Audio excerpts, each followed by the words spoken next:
Good afternoon. It is 1 o'clock from the 104.5 The Zone Studios. I'm Jackson Williams.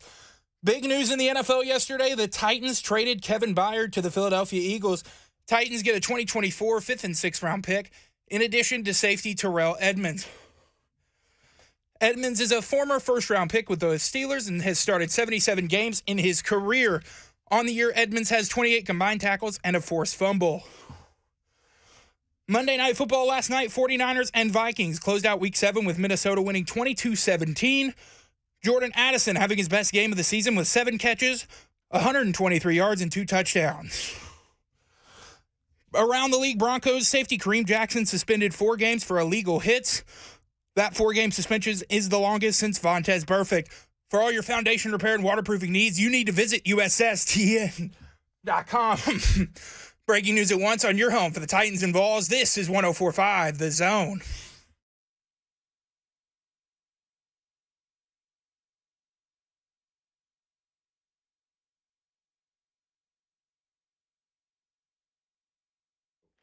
Blade Bishop and Mickey Ryan. That's who we are. We're Blaine and Mickey. We do a show called Blaine and Mickey. I always thought that was kind of ironic that the name of the show is Blaine and Mickey, and that just happens to be our names. They just picked that for the names, and then we happen to be those actual names. That's crazy. It worked out real well. Well, we didn't get traded yesterday, so we're both still here. Can't say the same for Kevin Byard. He got traded. A lot of people are sad and mad and upset. I get it. I mean, yeah. I mean, you're fans of a great player. I've said it for a long time. He's the best Titans safety. So naturally, there's a lot of fanfare, mixed results. When you trade a great player, it's tough.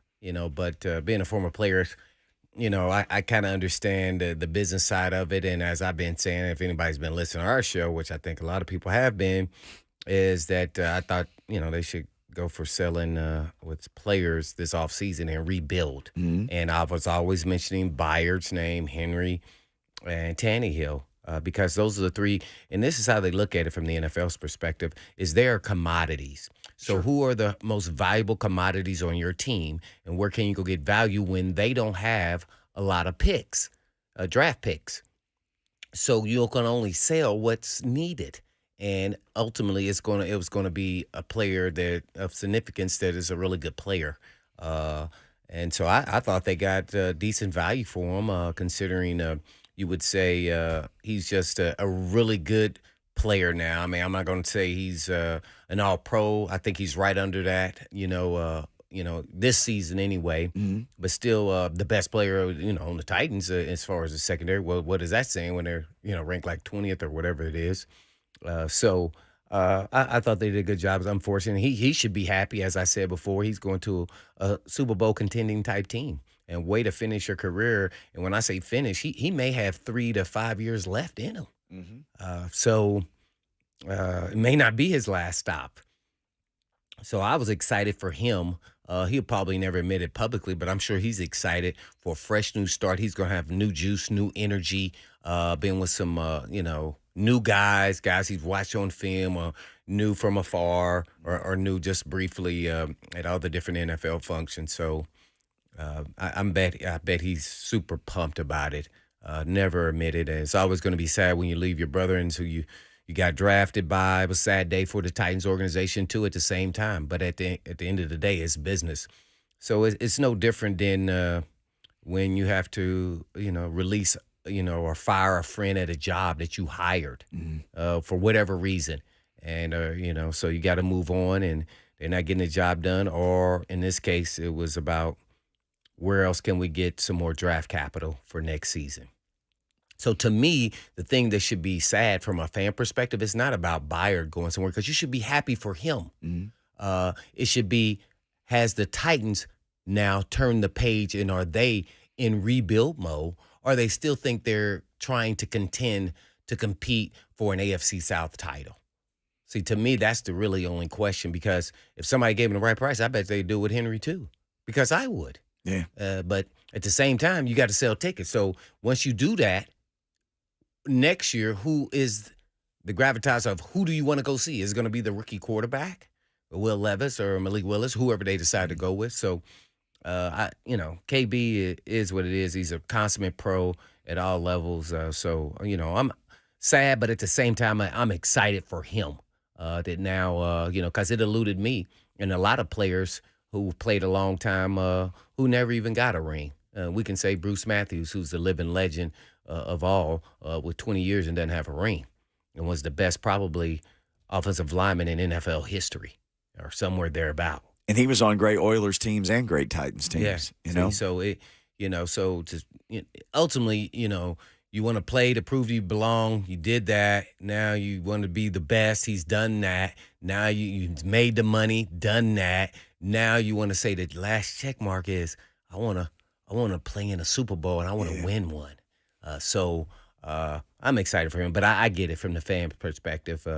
You should be upset and then see where we go from here. Sometimes when you take away a really unique player like him and a really good player, other players rise because they get opportunities. And maybe Hooker takes on more of a leadership role in the secondary if he can stay healthy, by the way.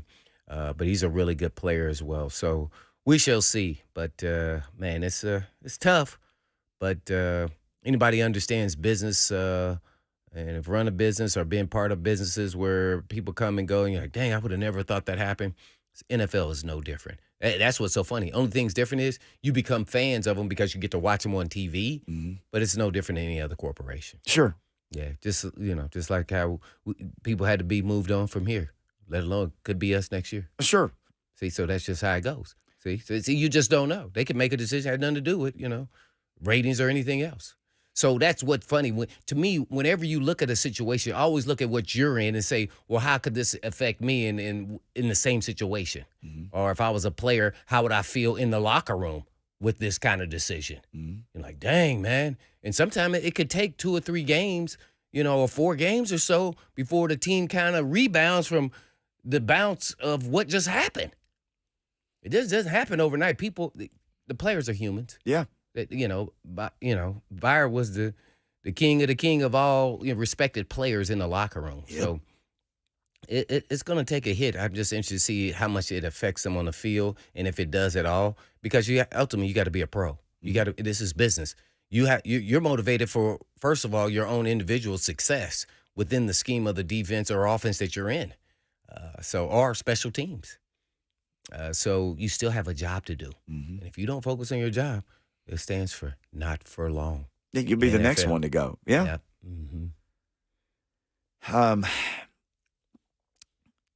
Yep. Just.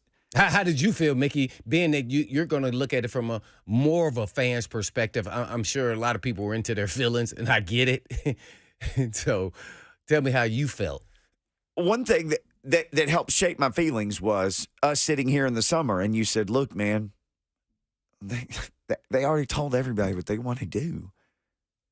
No, their actions tell you what they're thinking. The trade rumors and then you're going to take a pay cut to stay here. Ooh. To the guy who literally has only... The mayor. He has the most interceptions of any Titans player that are the only Titans. So he's like third all-time in franchise history. And that's not that's cornerbacks too. And that's every secondary player who's ever just only been a Titan. Or he has the most interceptions. He's also never missed a game. And he's like out there in the community, he and his wife doing all this charity work. So when don't you do all that? Don't we have #1 ratings? And they can still fire us today. Oh, sure. Right. See, that's the same thing. And so you're like, Mickey, man, that doesn't matter. Like when the business says it's time to turn the page, they'll turn the page. Yeah. Now, you said he'll come back here in 2 or 5 or 10 years and they'll have a ceremony and to put his jersey up and he'll always be a Titan. Yeah. But he ain't going to be a Titan for much longer.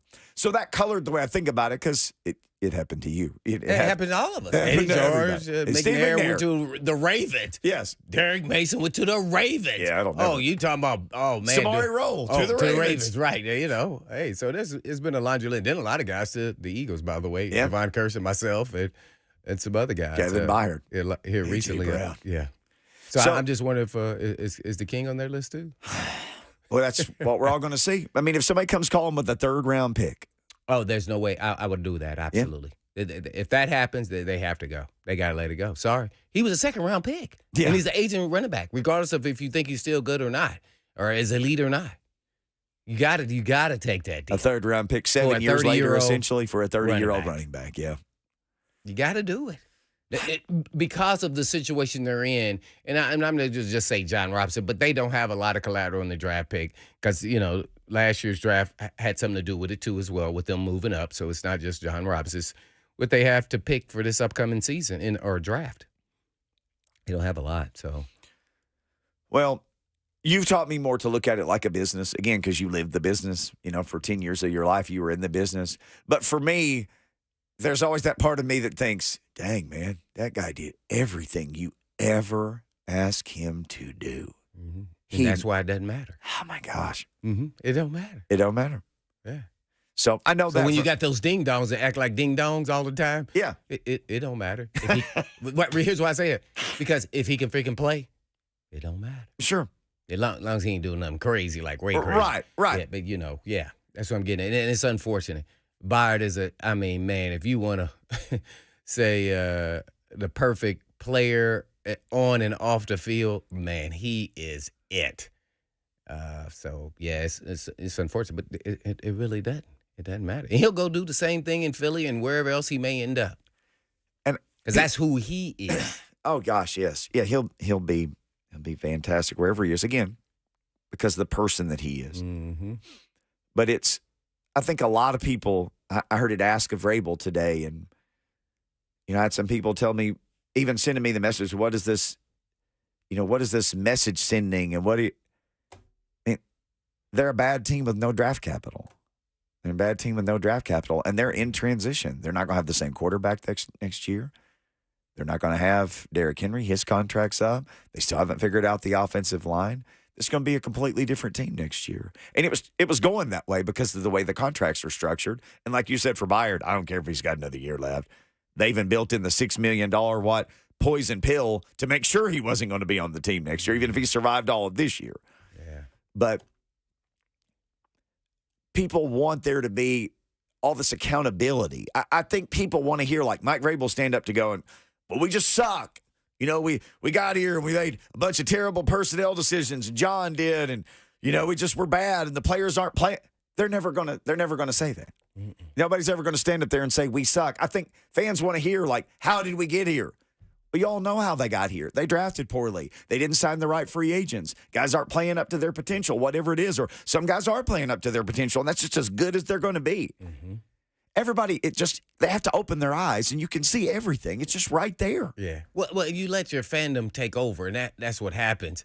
And that's why I said I get it. But ultimately, you have to make tough decisions when you run a sports organization. At some point, you have to turn the page for all great players, and he is definitely that. Yeah. The greatest of the greats in Titans history anyway at safety and all-around player in person. So it hurts them just as much. But they had to make a business decision. And once you start mixing business with personal, then you're going to fail as an organization. So they had to make this move. And maybe he was the only one that was getting calls for an interest for them to get capital. And they go, well, it's a safety. Right now, he hasn't made a lot of plays as far as in the passing game. Our pass rush hasn't really got there the way we want to help him out in this whole equation. So I think we can survive with a safety with the young guys and continue to develop them and see where they can go from here. So I'm just, are they, what happens is you say, are they trying to really win?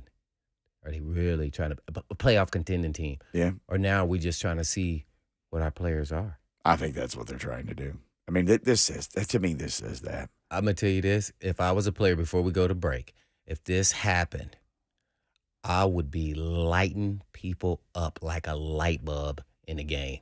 And they going to be like, man, dang, you were playing hard before, but what happened? No, I'm playing angry now. Yep.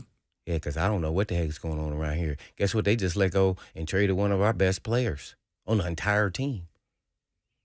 Guess what, man? Your job is on the line. If you don't know it before, you know it now. Better get on and start riding that horse. That's what I called it. Cowboy starts to ride. All right, us Cowboys are going to ride into the next segment. RJ, Mark, Lee, the phones are lighting up. You want to talk about any of this stuff? You got something you want to get off your chest? We do what caught your attention? Well, I think we know what caught all of your attention. Kevin Byard is gone. So we'll get into that next. Here's the number 615 737 1045.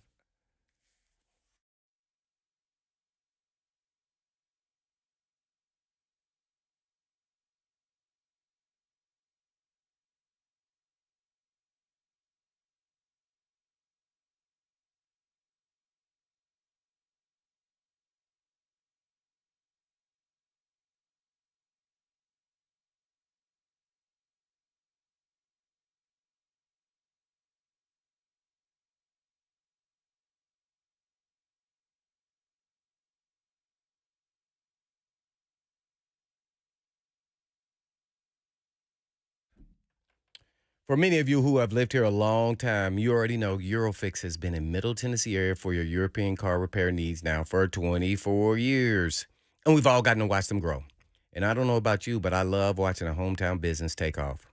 Well, we're now proud to announce the 5th location in Mount Juliet for Eurofix on Mount Juliet Road, right across the street from Dairy Queen. And Eurofix can serve you in Franklin, Hundred Oaks, Murfreesboro, Belmead, and now Mount Juliet. Pretty cool getting to watch a small town mechanic starting in the barn in his backyard of a single wide trailer and now grow to 5 locations repairing thousands of cars each month. And at Eurofix, you get a 3-year nationwide warranty and a free loaner car with every repair appointment. And all you have to do is just give them a call at 844-EUROFIX. That's right, 844-EUROFIX, or you can visit them online at myeurofix.com. That's myeurofix.com. But I always tell them Blaine said you.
You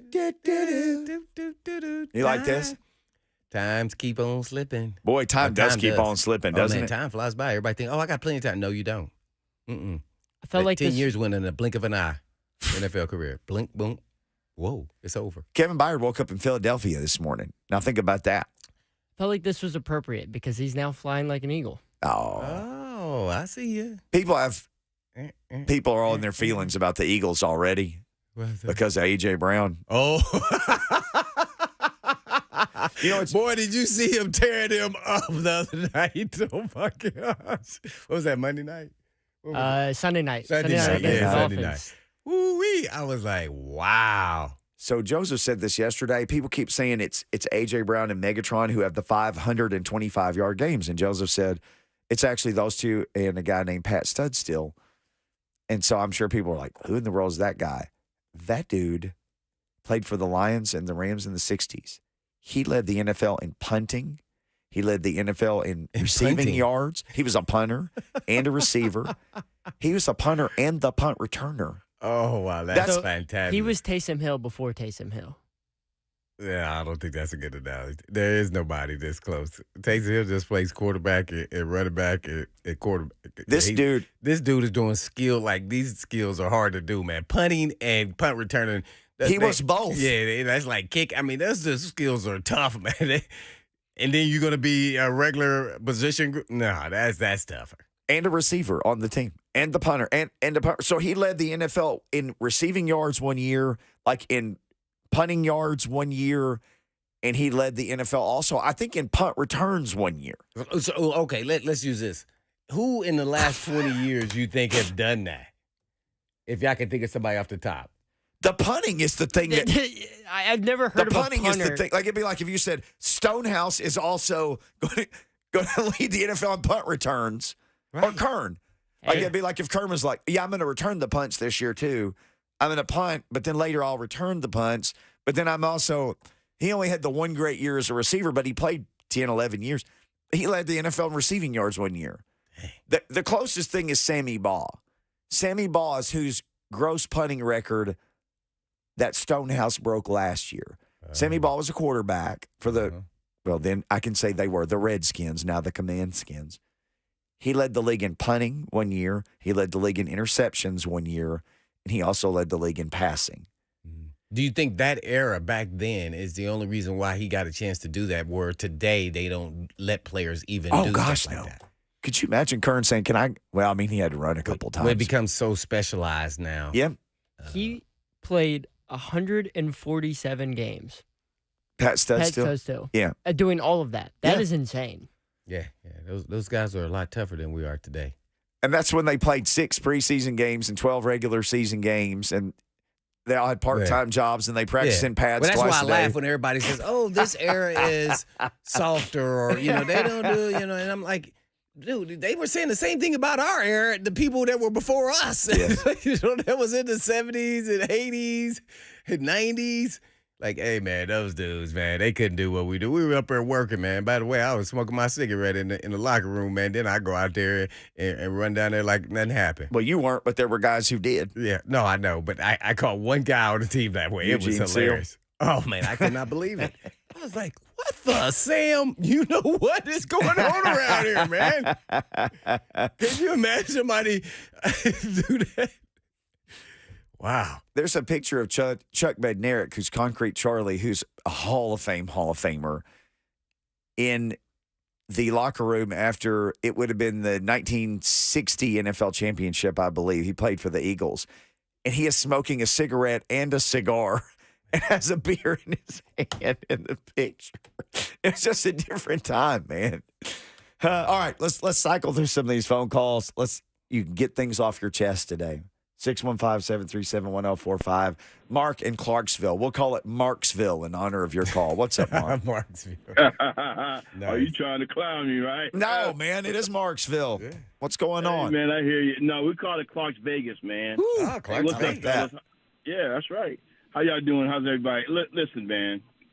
So I've been a season ticket holder for this my 3rd year. I'm a transplant, man. Ex-military from Los Angeles, California, Inglewood, as a matter of fact. But however, I like football. Listen, man, I'm not upset at the Titans for trading the guy. I'm happy for the guy, man. Mm-hmm. He's going to a Super Bowl contender. He's from Philadelphia. Right, originally. And his family is there. Hey, listen, deep down inside, I bet she's going, thank you. Somebody is looking out for me, man. Mm-hmm. And he's going to Philadelphia. So I'm happy for the guy. But here's my second point.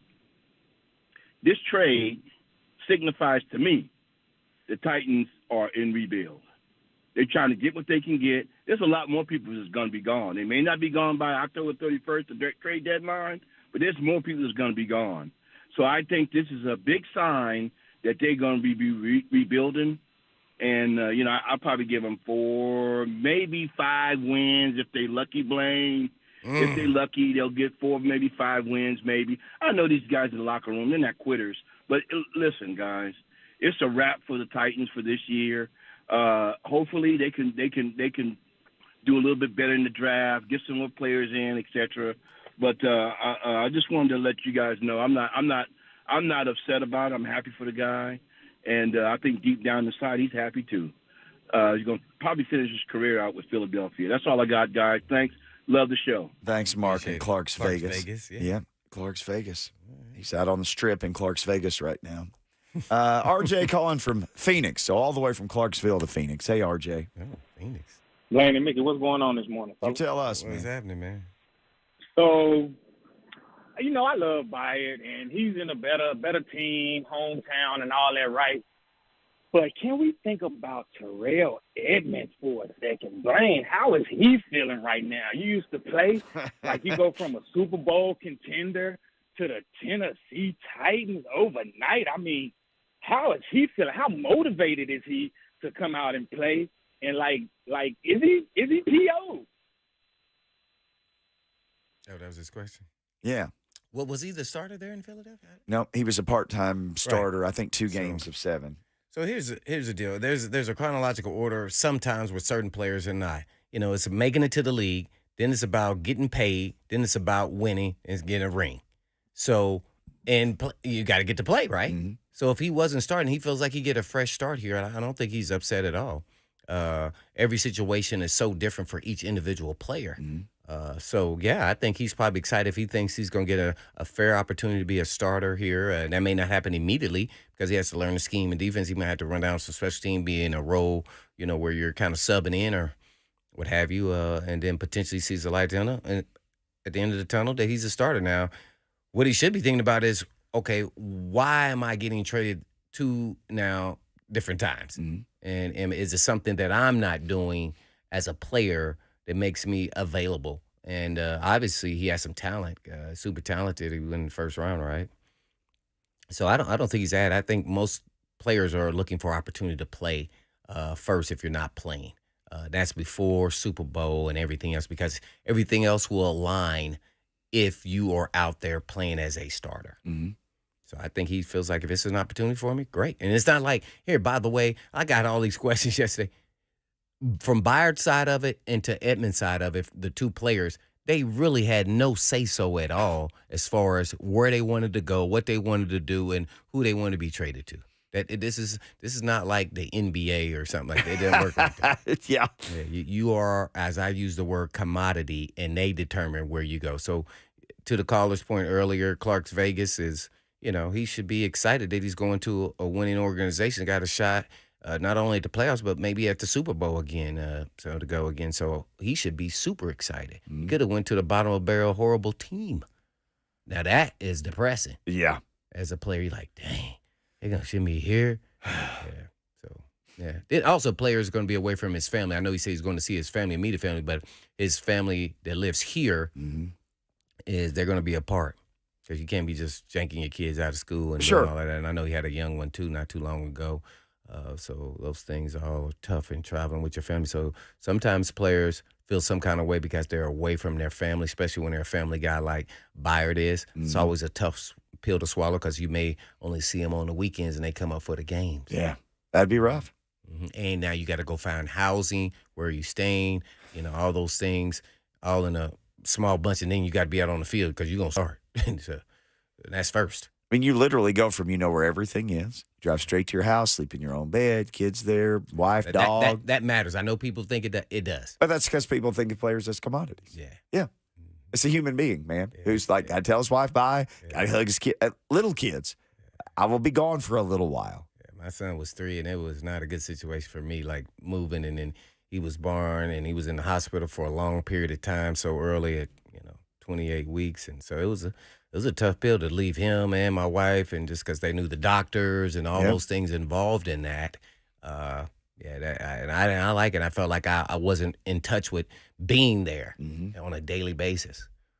Some guys it can affect. Oh, I don't know how I couldn't. I don't know how it couldn't affect you. Let's get this Barry up next. Hey, Barry, thanks for calling. Hey, how y'all doing? All right, turn your radio down. Yeah, you got to turn your radio down, buddy, so you can hear us. How y'all doing? Good. Can you hear me? Yes, All right. we can hear you. Okay, my question is,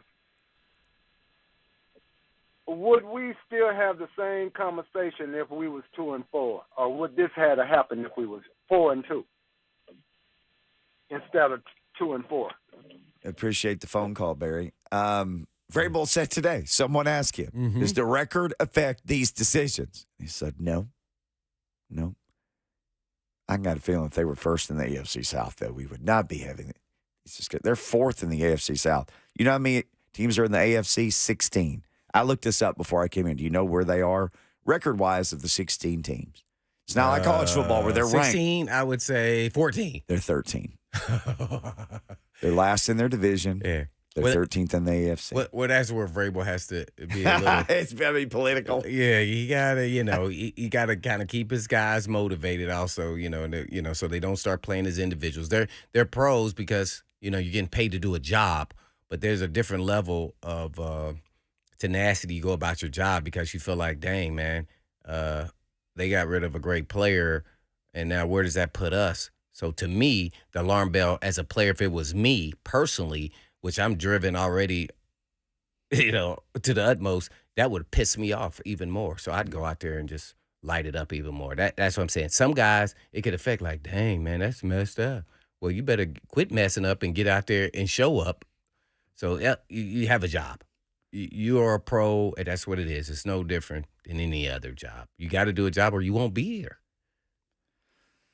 Let's get George. Control what you can control. That's all we all tell our kids that every day, right? Yeah. Hey, man, I know, your friends at school have been kind of mean. You got to control what you can control. And then we as adults, we don't think that way. You got to do what you tell your kids. Control what you can control. George in Clarksville. More people from Clarks Vegas. What's up, George? Hey, Clarks Vegas. Clarks Vegas is where it's at, man. I'm starting to believe that if I didn't know it already. Now I know. Well, my question's along those same lines. I just look at it. It is a business, and I think too many folks are taking it personally. It's a business, and I look at different athletes, and Blaine, you can probably tell us, but are they playing for pride? Or are they playing for paycheck? And I wonder myself, taking it a different level with the owners of these leagues that are multi-billionaires, why are they, what does it really matter to them? It's about pride, I guess. And I just wonder, what do the fans really play a part in the role of a true bottom line when it comes to revenue for the owners? I appreciate the phone call, George. That'd be a question for the mixter. The fans are filling up the stadium, so they're in part are paying for salaries, stadiums, and everything involved in that. I don't know. You probably know a lot better more about that than me. I think season ticket holders. It's a guy who didn't work in the pros, but I worked in college, and I was the guy who was trying to sell tickets and lure people to come to the stadium. You are very big about how do I say this? You're very big about the wants and needs of your fans. You're very big about their experience on game day. Mm-hmm. You got enough food options, right? Is your seat comfortable? Do you Do you like the entertainment that we have as the DJ, or do you like the marching band more? This is more of a college question, but, is there a good tailgate spot for you? Mm-hmm. Are you paying too much for it? Do you like where you park? Can we figure out I'm just telling you, like, when you say fans, this is all I'm thinking about is the fans' experience at the game. The other thing is, do we have enough T-shirts that you like? Do we make sweatshirts that you like? Do we need to switch design? Those kind of things. Jerseys. Merchandise, jerseys, hats. That's what they're thinking of. But they're not making business decisions because of the fans. You can't, or you would never cut anybody. You never get rid of anybody. Right. So in college, we don't cut people. We cut coaches, but not kids. Not the administration fires the coaches, right, or hires them. So you're thinking of fan experience for the people who come to the game and trying to get people to come to the game. And, for instance, for the Titans right now, you just traded Kevin Byard. So you got to think of another way to sell the Titans, right? You can't sell – Kevin Byard plays here. Here's a poster of Kevin Byard. Here's the mayor of Murfreesboro, the best safety in the – you can't sell that. He's not here anymore. So you got to sell the Big Jeff's still here. Y'all like him? Here's Big Jeff. Well, and King's still here. King's still here, at least today.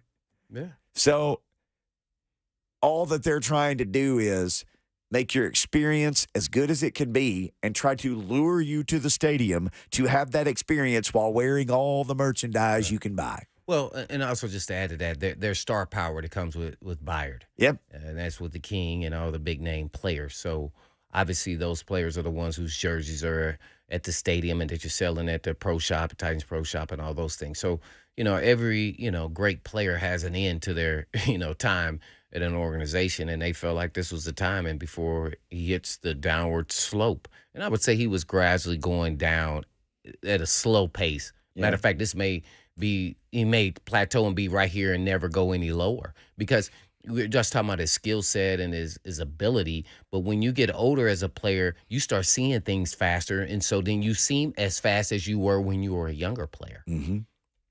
So I think that's what happens. So you got to, start promoting and thinking about new star player to promote going into next season, because it won't be Byard. Maybe it'll be Hooker. I don't know, because right now we know he'll be on the team. We know Simmons is already there, so that already happened. We don't know where we are with Fulton. I'm just looking at the defensive guy. And then we know Henry may not be there, so who's going to be the star power? And Tannehill. So then it has to be the quarterback. So you already see where we're going, that the change the page and turning the page was supposed to happen to me this summer. Yeah. I'm not going to go back on it. That's when it should have happened, because it didn't work out. He can say that. I know very well. He has to say that. He cannot say that we're caving in and we're giving up on the season. Because it's 2-6 or 4. And he's a competitor at the same time. We had to make this business decision, but that don't mean I'm even more empowered to say we're going to try our dangest to win every game now. Because I may have to coach a little different because I don't have that elite player. Or we may have to scheme a little different because a new player is out there, man, can't do what Byard does. Sure. Oh, I mean, so, he knows things, little nuances of the defense that most don't until you're in the defense for a long period of time. Well, phone lines are ringing. We have one line open, 615-737-1045. We'll get your calls. We'll talk to you. We'll talk through all this more. On the other side, it is Blaine and Mickey on a Kevin Byard Tuesday edition.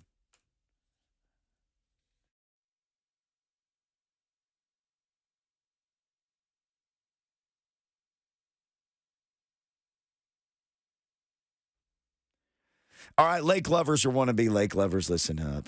All you wannabe lake lovers. Maybe you got a lake spot somewhere and you just don't like it. Maybe the area where you are, they never modernized. There's nothing cool. Well, here's your chance to have it all, the lake and all the cool stuff.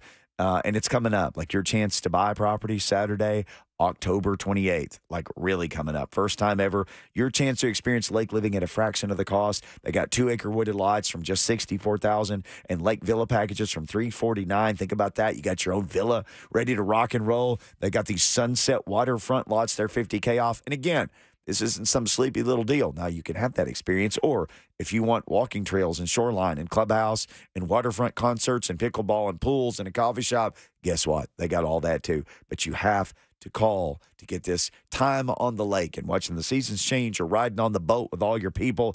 Your chance to make those lake memories. Here you go. It's limited property release Saturday, October 28th. Go now to lakelivingtn.com, or better yet, call us 865-408-9992. It is your chance to invest in lake living, something real.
When the levee breaks, we got no place to stay.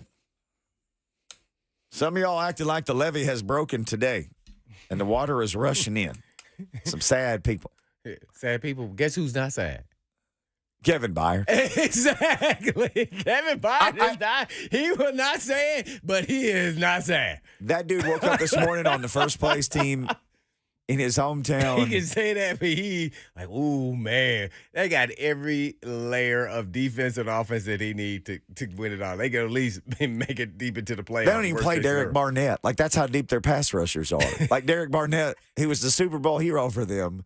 Who most teams have killed to have Derek Barnett. They're like, sorry, man, we just don't have he's a depth piece for us. He's just a depth piece. Watch this. They get Kevin Byard. We get Andre Dillard. Howie Roseman has to have the Titans on speed dial at this point. Really, theoretically, Vrabel at the presser said he basically got benched. Oh, yeah, today they said, Mike, who's going to take snaps at left tackle? Oh, Nick is. I liked what he did last week. He gave up like 2 sacks. He was better. But he was better. Did you like that? Yeah, he was better. Like, well, we ran the football good with him. Well, but before we go into the bite, I know everybody. He also said, if Tannehill can't go, we'll see both quarterbacks. I'm like, oh, that's a recipe for disaster right there, man. We're going to see. And somebody said, Joe or X-Road, I think, asked again, like, so you're saying if Tannehill can't go, you know that you're going to play both of them? He's like, you're going to see both if Ryan can't go, which he said Ryan wouldn't practice today. But he said, oh, yeah, if Ryan can't go, you will see both of them. Yeah, he said something like he was out of a boot or whatever the heck he said. I was like, oh, I didn't know that. Do we have that? Okay, Joseph has it. This is what Mike Vrabel said about quarterback stuff. Ryan won't practice today, and, we'll see where he is at the end of the week. And I would imagine that, if Ryan can't play, I would anticipate both of those quarterbacks playing in a football game. But Ryan, is off of his roller or walker or whatever he had, and, we'll see where he is at the end of the week. he took the tennis balls off his walker today. Yeah. Well, maybe he's saying that because potentially it will be both of them playing. But it sounds like he has a strategy going into the game. If Tannehill to go, they both are going to play. I wonder if that means like you're going to do this and you're going to do this, or it's like, no, we're going to treat it like a preseason game. We're just going to see what y'all can do. And then the winner gets to keep going if Ryan can't play next week. That has me scratching my head. Yeah, I'm trying to wrap my head. Maybe just, then the team is preparing for, I guess, two or three different styles of quarterbacking. 3 quarterback. They have to prepare for 3 quarterbacks. Ultimately, you're running your offense. Yep. So I don't know if that's really an advantage at all. What was you going to say, Joseph? If the Titans do decide to use both, say Ryan Tannehill can't go, and they decide to use both Levis and Malik, who starts? Who do you think goes out there first? If they use both, I think Malik will start. That's what I think. Mm-hmm. If they use both, if truly that's it, I think that they would start Malik because he's, I don't know. Who knows what's going on? Maybe that's what he's thinking here is whoever plays the best throughout this time, because he needed more time in preseason since Levis got injured. This is going to be the time if Tannehill can't go, where I observe and see who, because it was so close, but Willis won out of the fall because Levis wasn't healthy. Yeah. To see who's the better player going in maybe to the next game. So it is, but man, that's oof. Let's grab one of these phone calls because all the lines are loaded right now. We'll continue to take calls, I promise you. Travis in Dixon. Hey, Travis. Hey, guys. Hey, quick question to you, Blaine. I was just kind of curious. When you get traded like that at the spur of the moment, I'm assuming, how does that conversation go when they call you in to talk to you? And how soon do you have to leave to go be with the other team? That's all I got, guys. Travis, that's a good question, man. No doubt. Naturally, it's a phone call or probably in person call to get you there to tell you in person, and however you want to do it. But those conversations are always not comfortable for both sides. And then it's immediately compensated. You do as soon as you get the physical there, it's legit. I mean, so you got to get down there to get a physical. Yeah. Then you bring probably 5 days of clothes, and then hopefully you move on, and then they direct you once you get there where to look for some places, some temporary housing. So it's a whirlwind, let alone you got to learn their playbook and all the plays. And it's not like you came to Nashville, which is small. You went to Philly. If you make a wrong turn, you're in Delaware. Yeah. Or New Jersey. Yeah, I live right there in the museum district, and it was pretty cool because the Rocky Balboa statue was there. So I used to just walk over to the museum and go up the steps and act like I was Rocky when I was a young kid. And I was like, yeah, right next to the statue, man. That's pretty cool. I think they moved it now, but it was not there anymore. It's not up the steps. It's at the bottom of the steps. Yeah, but it's still by the art museum. Yeah. Oh, yeah. And I used to live right there. I mean, it was walking distance. Oh. Yeah. Uh-huh. But still, though, for people who don't know, well. And I'd never lived like in downtown or some high rise. Because that's like right that. downtown. Yeah, I was right downtown. And the stadium is a ways from there. Yeah, it is. Yeah, it was. Yeah. Probably about 15 minutes. Yeah. All right. The lines are still loaded. So here's what we'll do. We'll come back. Mike Vrabel did speak today. We'll give you the quick ins and outs of what he said. But we know a lot of you want to talk about Kevin Byard and Jay and Franklin. The NFL is a business. And there's just a lot of people who want to talk about a lot of stuff. And we got one more hour to do it. So we'll do it. And even Coach Matt coming up in about 25 minutes.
Blaine and Mickey 104.5 Zone. Phones are ringing. A lot of people want to talk about Kevin Byard and the NFL as a business and all sorts of things. Mike Vrabel, just really quickly, he spoke today. Thanks, Kevin Byard, of course. Thanks to Kevin Byard. He thanked him. He said the result of the Titans' first 6 games did not impact the decision to trade him. As Blaine said, he has to say that. He said Tannehill won't practice today, and he's off his walker was the word that he used, or his scooter, but he won't practice. He said if he misses the game, he said more than one time, if Tannehill can't go, we will see both of the other guys. So now there's a whole nother Pandora's box that's been opened. He said, somebody said, hey, man, what are you going to do at left tackle? Because the deal, he said Nick is going to be the left tackle today. Mm-hmm. So NPF, hey, man, I hope he won that bet because he just won this bet. He bet he'd be left tackle, and he already is. He's already back. There's somebody asking him about punt returners. If I could remember who asked all these questions, I'd attribute it. Somebody asking him about punt returners. He goes, we're going to look at everybody. I looked at the depth chart this morning out of sheer morbid curiosity. It's still Phillips and Hooker. Okay, there's no more Byard anymore. If you don't take a freaking eraser and get Hooker off the punt return depth chart. Oh, no, he got to be on there. You know he's not going to take him off of there. But he did say Hooker has a cast on his hand or something at that time. He said that last week. Yeah, he said, well, we couldn't hardly put a money back. There's a cast on his hand. I'm like, whoa, I didn't know that. Why would he ever even? It just catch it. Just to give. I hate that. I do too. Honestly, man. I there are very few things that just set me off. But when you just concede, because I used to hear Jeff Fisher say this. Somebody said, you were a punt returner when you played in the NFL. What do you want from a punt returner? He said, number one, I want them to hand the ball to the referee because that means they held on to it. Number two, I'd like for them to get 10 yards because that's an extra first down. So I learned a lot from the Fisher era. Then I learned from you and Kevin Byard, all the things you tell me because you played during that era. Yeah. So all the things that I learned are a lot of them are based on that era of football. You got to win your division games, right? They count for 2. All these things you told me, I remember. You win your division games, you win your home games, you split on the road, you're 12 games, you're set. You got your seed in the playoffs, you're ready to go. So see, I pay attention to those things. But this whole thing about, hey, we're going to look at everybody at punt returner. Is that exactly what he said? We're going to look at everybody? Was that the quote, Joseph? Yeah, it was. We're going to have everybody back there. I believe it was Kayla Anderson from RKW that asked the question this morning. And he said, well, we're going to look at everybody. Oh. We're going to continue to look at everybody. Is he out for the year? Is he back? This is Jim Wyatt. Vrabel, we're going to look at a lot of guys at punt returner this week. Terry McCormick, the Titans will look at different guys at punt returner before making a decision on Sunday. That's 2 quotes from today. I have a Twitter search, Vrabel and punt returner. Did Phillips come back and make another catch, right? He did. He came back and caught one later. So how many has he dropped? I think we figured out 3. He's only played like 6 games. Ooh. So half the games he drops one. He drops one half the time. Hey man, I would have Kyrus Jackson hooked on a stem machine and in the. Is he available? Did anybody ask? No, they didn't say his name. Here's who he did. This is my last note. Tart and Burks and Molden, he said, would be available to practice today. But he didn't mention Kyrus Jackson. Surely, man, there's somebody. Eric Garror of the Terror. Yeah, hey, man, you're up. Another young guy. You got 3 weeks of him that you can bring him up and down. Yeah, but I did hear him say that, we got to transfer all these good practice reps into actual game because that's the one that counts. That's the test. Yeah, you get a practice test every day, and you're fine there. But we get the game. See, that's what I told you. It ultimately matters what you do in the game. Yep. They can say all they want to about some freaking practice. Phillips has been like an MVP of practice. He's been in practice MVP. I told you people are mad. Like, y'all said he was good. It's like, well, we don't see him in the game. We only see him at practice. And he was super good. He was explosive. I was talking about his route running. I love his route running. He's caught, I think, 1 pass. Yeah. It's not looking good. Man. No, this year. But he caught 1 in the Giants. The one game he got like 3 on the last drive. Yeah. That magical 1-game run last year. Watch this. I'm giving him one more Sayonara.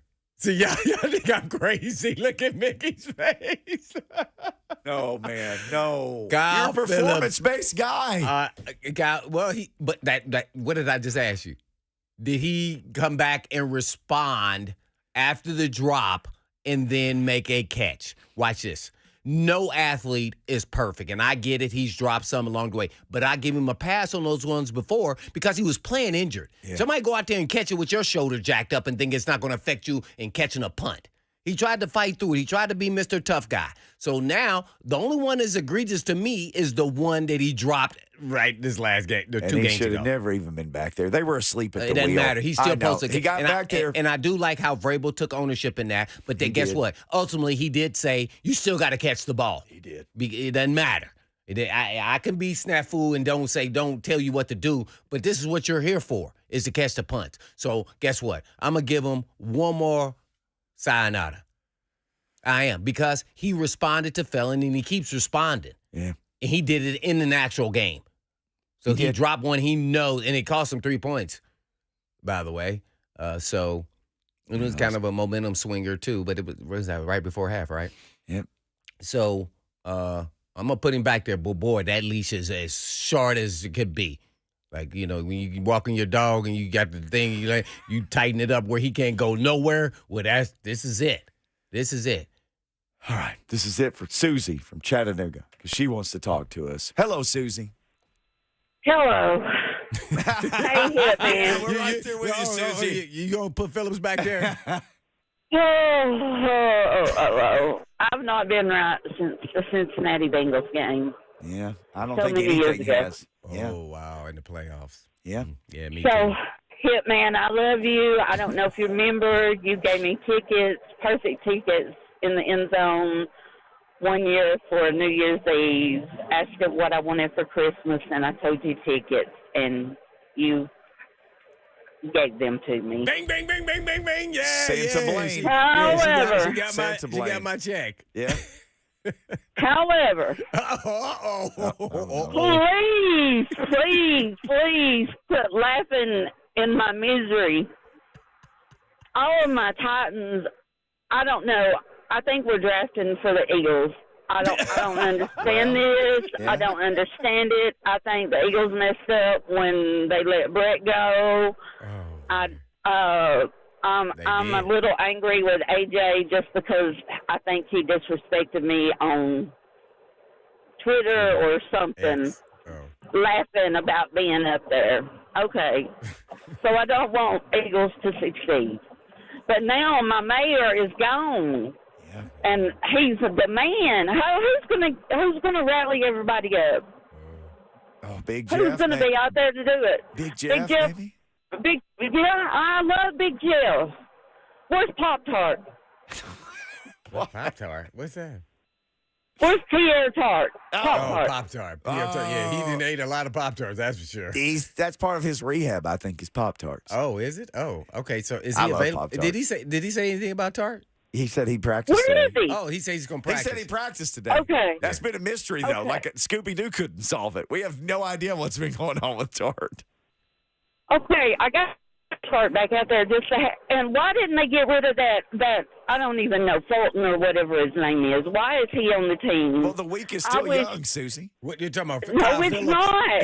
And I know and they did this too soon. If they were gonna, what makes me so mad about this is they've asked him less money. Go out there and do it. Go out there and do it. Every time he was out there doing something. He can't cover the whole field if they get by Big Jeff.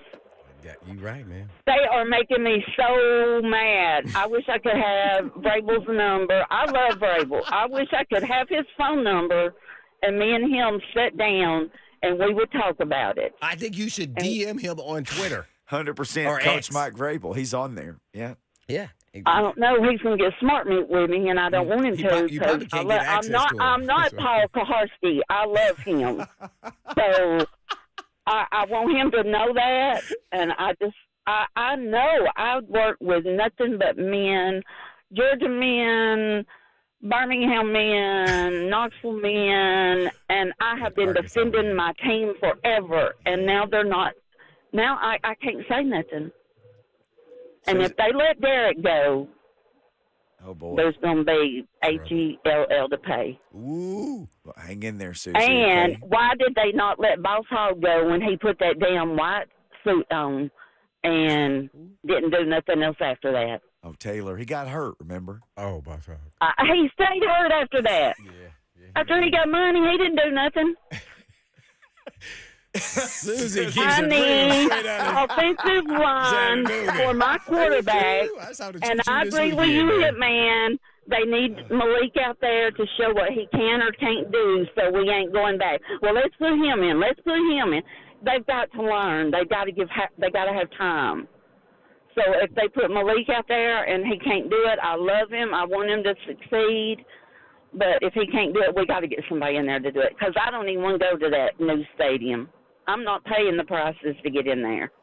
Susie, hang in there, okay? We It's appreciate okay. you. It'll get better. It'll get better, Susie. Well, there's some chance that it could get better, Susie. History doesn't say that. You sound like you don't believe it'll get better. Well, a lot of things that she said kind of That was not very You confident. can relate Mickey. to Mickey. she kind of hooked in there. Because it's going to be a minute now. The offensive line isn't figured out. And Oh, my. now Byard is gone, and Henry's about to be 30, and the phone is ringing down there, and they're 13th in the AFC and 4th in the AFC South. So Susie may have a tough time with some of those men she works with. Now, I can say I'm super surprised that we are at the bottom of the AFC South this early in the season. I am stunned. I just knew the Texans and Colts after, getting their young quarterbacks. Well, now the Colts is injured, but that they would be in a tough spot, man. Instead, we are. Yeah. What? Boy, this is not. That's a not going how I shocker for hoped. me. Yeah. There's video. And right as you say that on the TV, Ryan Tannehill's some 300-pound guy rolling up on his leg. Yeah. And him like, nope, this is not going to work. Look at that. Yeah, I would assume that he is not playing in this game. Yeah, the other two guys are. Coach Mack is going to join us next. Let's try to get some answers from Titans Radio's head coach, Dave McGinnis.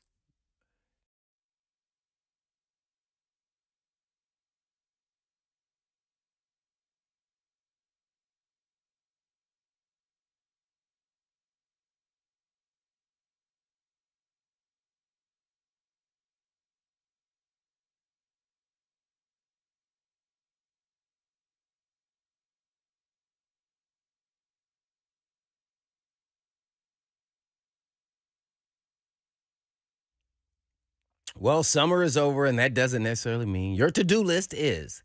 The Cool Ray team is here to help, and they'll waive the service fee if your visit requires a repair. And if you're having a plumbing problem that popped up out of nowhere, well, their plumbing team has you covered. Have an electrical issue you've been putting off? Well, the electrical team at Cool Ray can be there for you as well.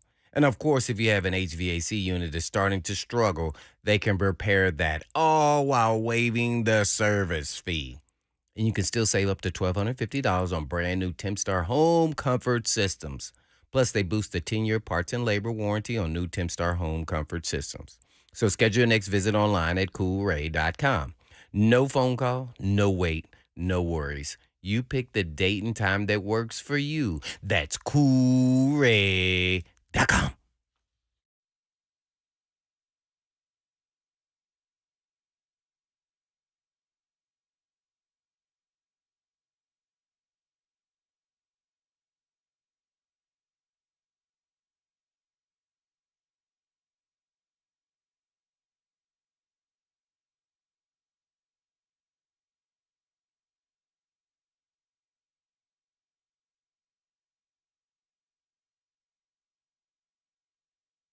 Hey, this is Blaine Bishop, and I'm excited to tell you about Tennessee Orthopedic Alliance, as you may know them as TOA.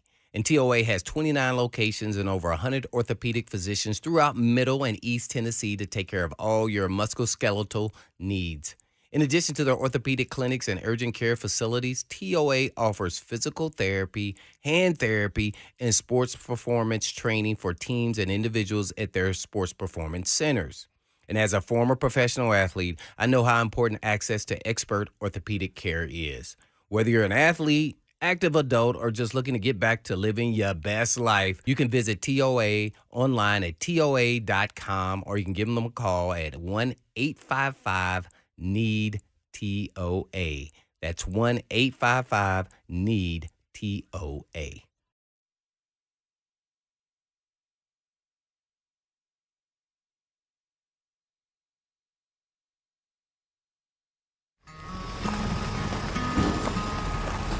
"40 years ago, we opened our doors with one mission in mind: We'll be right back with the top 10 songs of 1983.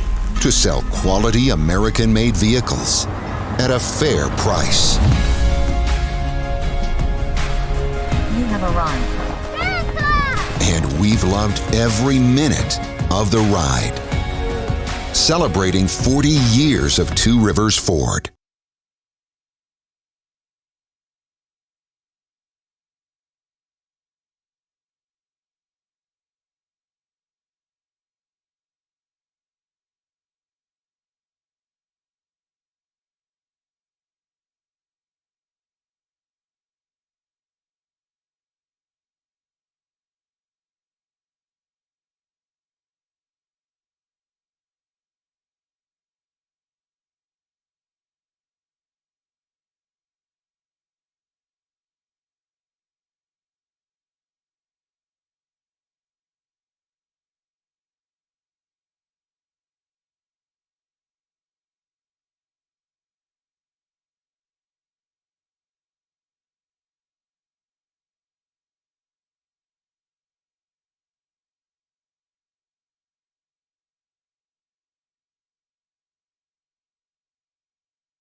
Blaine and Mickey, 104.5 The Zone, getting you through a Tuesday.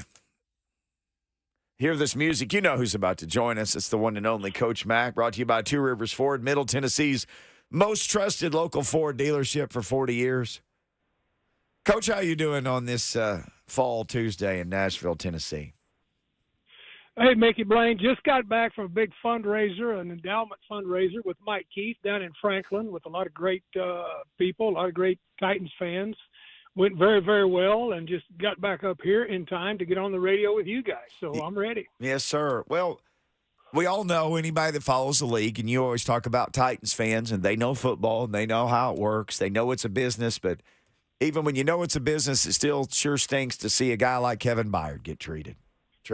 Well, I mean, that's just the way it is. I mean, look, it's an inevitability in this league for all of us, players and coaches, sooner or later. Your time at your present place, is going to come to an end, and it is purely business, and it's you get attached to people, and Kevin Byard is someone you would want to get attached to. I mean, a complete, consummate professional, did everything that was asked of more, took advantage of his, was drafted in the third round, took advantage of his chances, and then took it and ran with it. He and his family, very, very prominent in this community. He'll always be a big part of this. But, look, I've had to do this before when I was in big decision-making positions in the National Football League. It's not fun, but the business of the National Football League continues to go on, and that's just the way it is. I mean, when I was first hired, I was told very, very early by somebody that really knew, and Mike Ditka, that said, kid, you're going to have a great career, but just remember this is a beautiful game, but at times it can be a brutal business. Oh, I know you've been part of several organizations. You've been a head coach of one team that you knew about and another one that you didn't find out till later in the day. You've explained that story. But told that story today to the big group of people, and they were fascinated. It's one of your all-time best, and that's saying something, Coach, for sure. You can all we'll hit that when we have a day with more time with Coach Mack. But what are those meetings like with personnel and coaching and everybody who has to help make the decision of we're going to stick where we are, or we're going to be buyers, or we're going to be sellers? What are those meetings like? Well, it's all encompassing. I mean, and everybody, gets input, and it's not something that's done, just off the cuff, and it's something that's been talked about, way before now. I mean, you just don't make those types of decisions for the moment, and it's something that is talked about, about the now and also, in the future, because this league continues to move forward, and you've got to be progressively thinking forward too. So it's not anything, any of these decisions that have to do with veteran players. None of these decisions are made on the spur of the moment without a lot of thought. Coach Mack giving us the Mack attack here on Blaine and Mickey, courtesy of the good folks at Two Rivers Ford. Well, Coach, just lastly on that same note with the buyer, kind of take us through conversations you have with players, and in particular not Byard, but when you had to do that, how tough was that for you? What do you actually say on that conversation, whether it's in person or over the phone call, when you have to let a true professional go and it hurts you and it's painful as just as much as it is to the actual player? But how do those conversations go? Well, I've had that conversation. I had that conversation face to face with Aeneas Williams. Yeah. Oh. When Nicky left, and went to the Rams, and it was at a point as to where, the salary cap, and also, Nicky had signed a second contract, and then, I mean, I had that sitting down face to face with Aeneas. But what you've got to do, first of all, you've got to have a relationship with the player that doesn't just start when the conversation starts. I mean, and I think that's important to develop, and it's got to be genuine relationships with your players. Blaine, you know that for all the years the coaches that developed real relationships, that it wasn't any forced type of a thing. I mean, it's something that's genuine because you go through a lot of hard times together, hard and good times together, and you ask a lot of each other. So I had to sit down with Nicky on this, and and then it was very hard for both of us. But then he went on to the Rams, and finished his playing career with the Rams. But still, we're very, very close to this day, and he's still very, very close with the Cardinal organization too. But yeah, I mean, and you really when you're talking with players, and I always try to not differentiate talking to players depending on how much money they made or how long they'd been in the league. I mean, everybody's in their own unique circumstances, but I think it first starts with respect. But you got to build that respect way early before you have to have these business conversations with your players. Well said there, Coach. Well, with Coach Mack giving us Mac Attack, I guess, lastly, do you address your team about when you trade a player of this ilk, captain, all-pro, Pro Bowl? Do you address your team, or do you just kind of let it play itself out when you have team meeting? You address the team. You absolutely do. I mean, you got to be open, upfront, and honest. And look, as long as you're honest, and I've been told this by so many players over my 3 decades in this league, we may not agree with you, or I don't agree with you right now, Coach, but at least you're being honest and letting me know what's happening. And that, to me, as long as you're honest and open with it, you're not always, nobody's always going to be in 100% agreement with what's going on. But the bigger thing that comes out of that is because if you have pure honesty, with the players that you deal with on a daily basis, well then, they may not like the decision, but they trust your decision because they know you're being honest with them. There you have it. Coach Mack giving us the Mac Attack.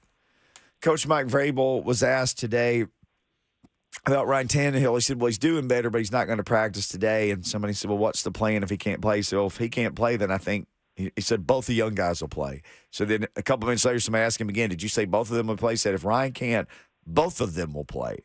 So does this essentially, you're giving the other team 3 quarterbacks to prepare for, and I guess it gives them both a chance to continue to compete for the job long term. If Ryan is hurt long term, what all goes into something like that where you say, no, we're going to let both of them play in the game? Well, I watched both of those guys get a lot of reps last week. When they were able to practice, and it's going to be the same thing. And clearly that's the obvious thing that has to happen. If Ryan Tannehill is unable to play this weekend, then one or both of those guys are going to play in this football game, and I think he was being completely honest with that.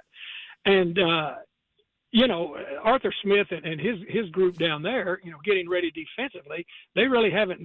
They've seen more of Malik Willis, than they've seen of Will Levis. Mm-hmm.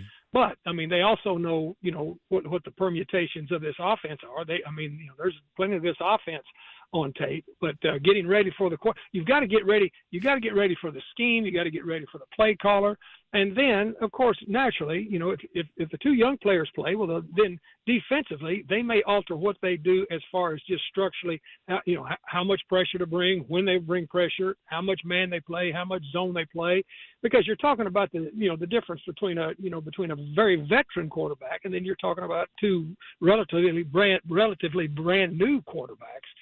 But those 2 young guys are going to they're going to get work, and especially if Ryan can't practice this week, and they're both going to get a lot of work. And I would expect both of them to play in this game. You mentioned to Blaine, he said, okay, somebody like Byard goes, you trade them, do you address the whole team? And you said yes. One of the things I've asked you about in the past is like, okay, what does the coaching staff do during a bye week? You said, well, they do a lot of self-scouting.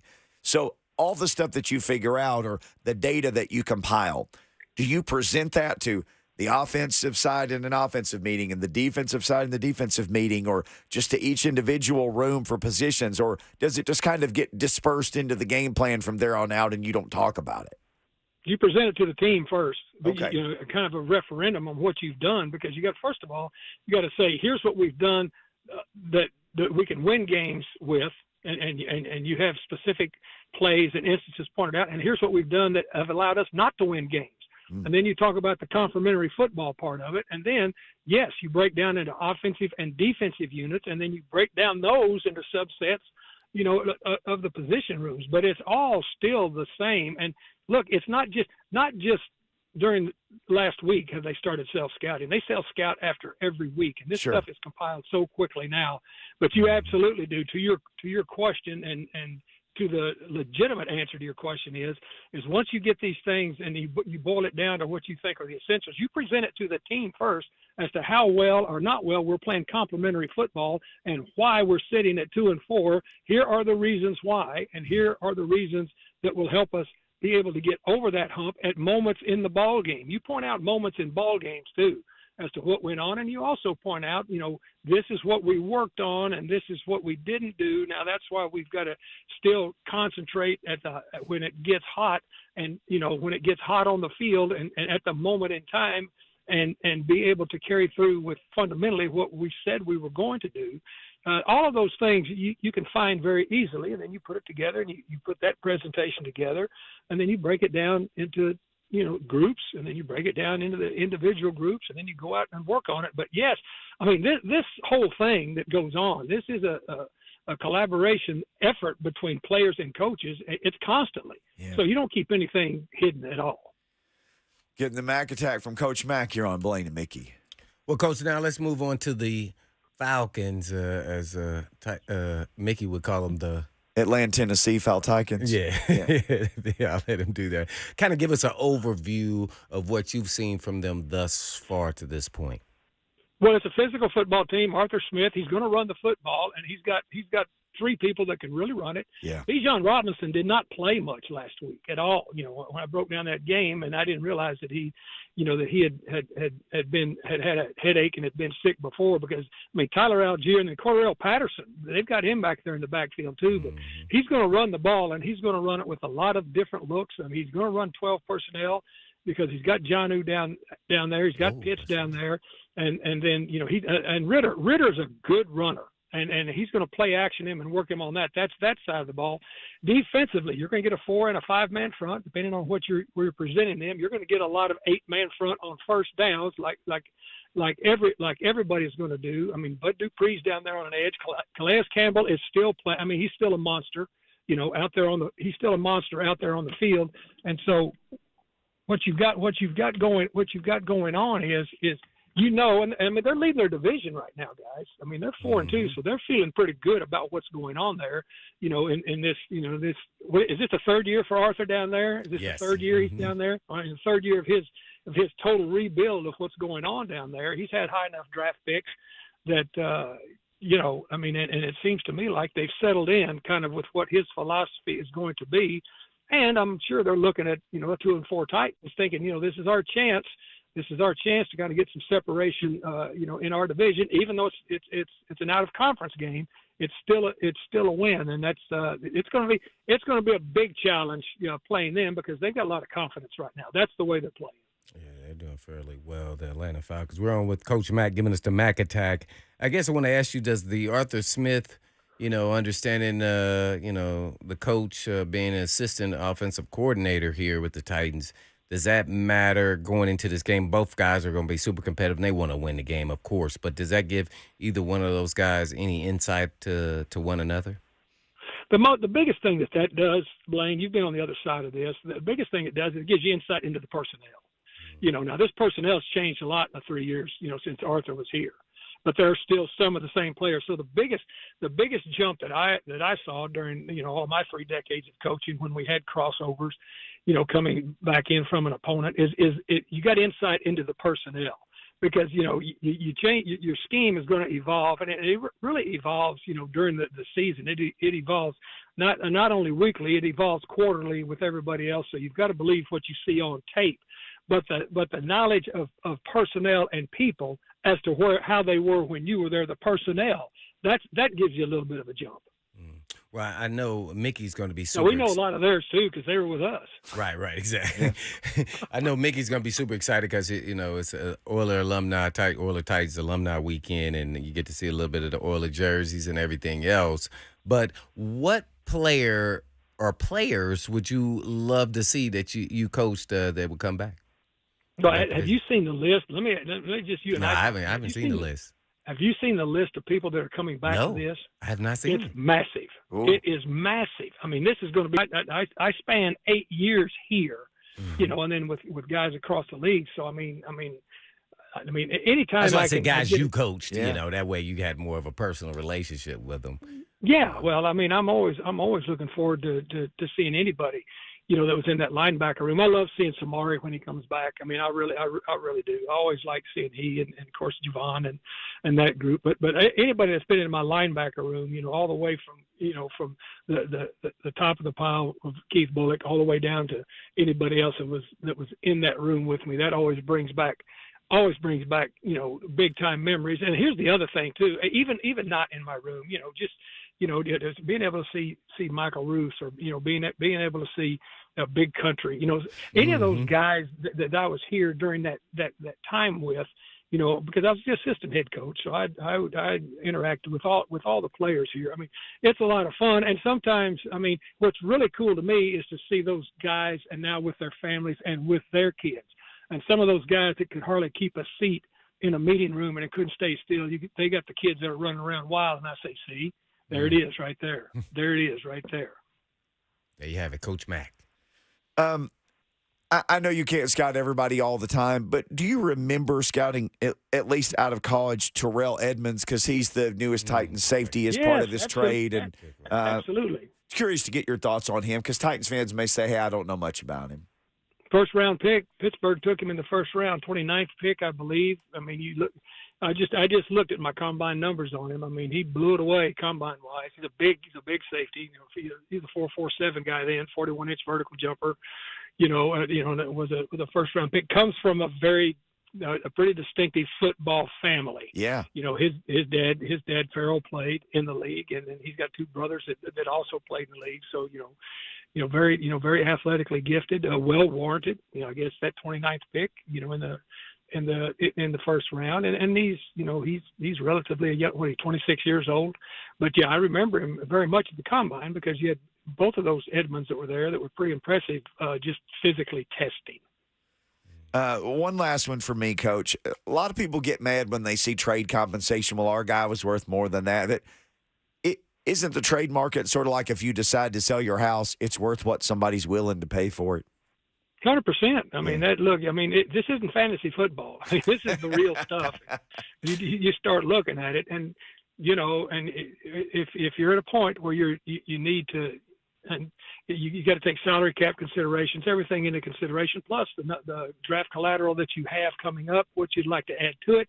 And just because you get a pick in the certain round doesn't mean that's where you'll end up picking with those picks, because now you start getting enough of them together, then you can start bunching them up and moving up to get, somebody somewhere else that you may have targeted. So it's a long play is what it is. And that's how you have to look at it. But yeah, look, all the fantasy mindset that this guy, I'll get a first round pick for him. That's a fairy tale. Yeah, no doubt about it. Well, Coach, before we let you go, we get this question all the time and really don't know how to answer it. Is why is left guard a better fit for Skoronski than left tackle? Well, based off the scouting report. Yeah, I think he's a short area, powerful guy. He played left tackle there at Northwestern, and did a nice job with it. And was a good technician. But I think just and what you're looking for maybe a little more length out there on the edge, but you're looking for power inside, and power inside not only with the tackle that's adjacent to him, you're looking for power inside with the center that's with him too. And so, you always talk about building everything from the inside out. Well, the inside out, think of all the great offensive linemen you've played with. A lot of them, are either centers or offensive guards when you build it out. Now, the tackles but most of those guys have a little more length than what the guards do. Now, they can both play both, but I just think for his overall consistency and his duration for this league, they're making the right move with that.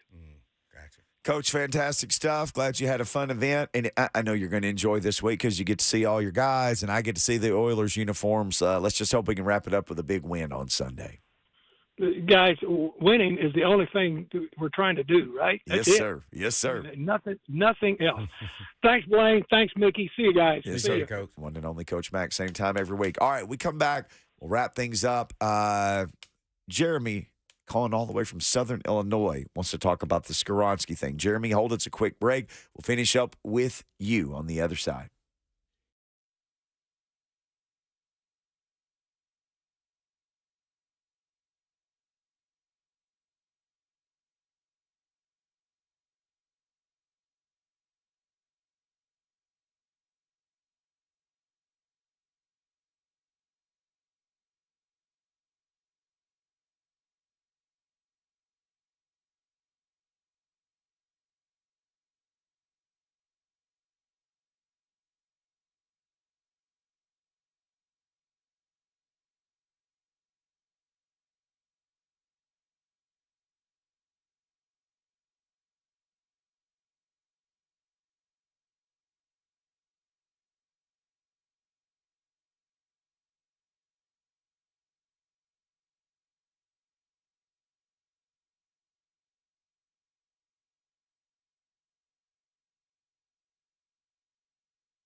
Mickey 104.5 The Zone. Jeremy in Southern Illinois has been kind enough to hold. He wants to talk about the Titans' O-line. By the way, Mike Vrabel said earlier today, Nick Petit Frere, he calls him Nick. Nick will get the practice rep starting at left tackle. But, Jeremy, welcome in, and we'll continue the discussion with you.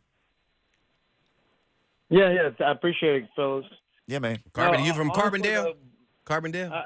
No, I'm actually in Western Kentucky, but it's like so far Western Kentucky. I work in Southern Illinois, so I want to give. I've got some friends that are Titans fans in that area, so I want you guys to know that's what we there. Yeah, man. Well, anyway. Yeah, my wife is from that area. You ever go to Larry's House of Cakes and get the sugar cookies? Okay. Yeah, nice. do it if you haven't. Well, yeah, do it if you haven't. You'll thank me later. Okay. Blaine, you need to take this man on a cruise, man. I was the Jeremy that day. Oh, no way. No. The cruise. Yeah. No way. People poop on those boats and they tip over and storms in. I mean, yeah, people poop everywhere, bro. People poop everywhere. Yeah, but it just goes in the hole and washes away. Everybody's thinking like you're thinking. I can't imagine. Yeah, but anyways, I just don't understand how a man has played since he was a freshman in college, started as a left tackle and played 33 games at Northwestern as a left tackle. And he's a pedigree left tackle. His grandfather, got 5 titles with the Packers as their tackle. I just don't understand why we aren't building from the left side of the line, which is literally the most important part of the line. I don't know. If I was him, I'd just be like, man, like just watching all these dudes just get worked. I don't understand it. What is it, a size thing? Because I'm sure he's been told that. I don't know. I feel like he should get a shot at it. Well, here we go. We just thank you for the phone call. And yes, Larry's House of Cakes. And I know people poop everywhere, bro. But I don't go where it's all like in one contained area. Okay. But we asked Coach Mack. I think for the long term, not only just Coach Mack, but I think a lot of teams felt, even though he's great at tackle, that for him to be great in the NFL, that left guard was going to be the ticket for him. And a lot of it was because of his measurables, whether it's fair or not. And I mean, he couldn't be a successful left tackle, which I believe he could, but he may have been just an average left tackle. And so if they were going to take somebody that high, they felt like even if it was at guard, because everything's built inside out, that he can be an exceptional guard because he was power built. They were talking about his arms aren't long enough, and there's a handful of guys that aren't quite the measurables for the NFL. Yeah. So then if you don't have that, then you have to be super athletic and all those things. And just the way he was built, they felt like, and in their game and their offense, that he would be successful. And he has been at guard, besides having surgery, outside of football injury. So I think it's the right call. For me. Now, I to the caller's point, he's saying, well, hey, man, we need to get the left side, which is the most valuable on the left side is always going to be the tackle. Because that's the blind side of the quarterback. Unfortunately, they just haven't been able to find that guy. Dillard obviously hasn't worked out for whatever reason. I was sure hoping it would. And they were too, I'm sure too. But now we're moving on to MPF, and man, we shall see how he does because they kind of graded out somewhat similar. But I thought even off those grades that we saw on X, I thought Petit Frere was a better run blocker and brought more to the table there. That's probably the only difference I saw. They both had issues though in pass protection. A little different, but they both still did. And you expect a little rust from MPF because he hadn't been playing. And so you say, I can go from here. Mm-hmm. I would have preferred MPF stayed as the backup. It just didn't work out that way. He beat him out because he can play left and right, where Dillard, I think, is not kind of interchangeable there. I think he's a left tackle. But just because of roster numbers, I guess he's a swing guy, though, right? Because typically you have to play. Okay, make you a swing guy. Put your right foot back. Oh, I know. I don't think he's ever done it. That's why I say that. Because then they was talking about moving to the guard, but it was always going to be on the left side. So who would be the backup right tackle then? Ravens? I don't know. Oh, I don't know. I don't know if he can do it or not. I just don't. Remember when they asked him at the beginning, He was like, we're going to compete for the job, but acted as though he was going to be the guy, whether it was at left tackle, guard, or right tackle. Yes. He act like, I'm here to play left tackle. So I don't know. He may be able to do it. I just wonder. Hey, that's a lot of cheddar sitting on that bench, man. Yeah. He going to get some splinters. I'd be like, sitting on that bench. Hey, man, you're going to have to be on the punt team, and you got to be on all these. Punt? He can't go on the punt. He's going to be on the field goal. That's what I don't like the guy next about to this whole the snapper. deal. He only going to be on is field goals. Extra points. Dude. He'll be fresh then for the end of the Dude, season. I'll be walking by him giving the mean eye. Dude, $7 million, man, I'm making $700,000. I'm up here playing more than you, man. It's not good. Well, we should have an official injury report in a few minutes for HL. We'll get you squared away on that because it is Tuesday of Falcons, Atlanta, Tennessee, Falcons game week. We will continue all of this discussion tomorrow. But in the meantime, in between time, peace.